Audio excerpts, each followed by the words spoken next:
పోతన భాగవతము వామనావతారం శుక్రాచార్యుడు బలిచక్రవర్తి సంవాదాన్ని మనం తెలుసుకుంటూ ఉన్నాం.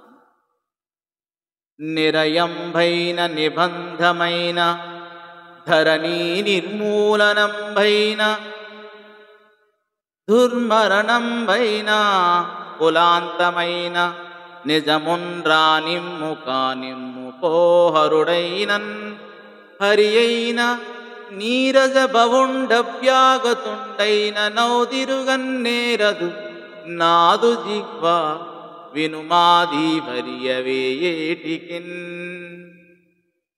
నిరయంబైన నిబంధమైన ధరణీ నిర్మూలనంబైన దుర్మరణంబైన కులాంతమైన నిజమున్ రానిమ్ము కానిమ్ము పోహరుడైనన్ హరి అయిన నీరజ భవుండవ్యాగతుండైన నౌదిరుగన్నేరదు నాదు జిహ్వ వినుమాది భరియవేయేటికిన్.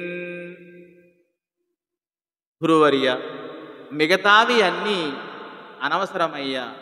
నే బంధింపబడటం కానీ, నాకు దుర్మరణం కలగటం కానీ, నాకు నరకం దాపురించటం కానీ, నా కులమే నాశనం కావటం కానీ, భూమండలం బద్దలవటం కానీ నిజంగానే వస్తే రానియ్యి, జరిగితే జరుగని, ఏమైనా సరే నేను అబద్ధమాడలేను.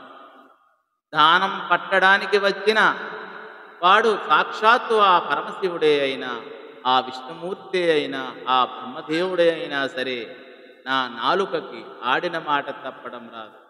పరమ విజ్ఞాన స్వరూప శుక్రాచార్య నా నిర్ణయం వినవయ్యా అని ఈ పద్య భావము. ధన్యవాదములు.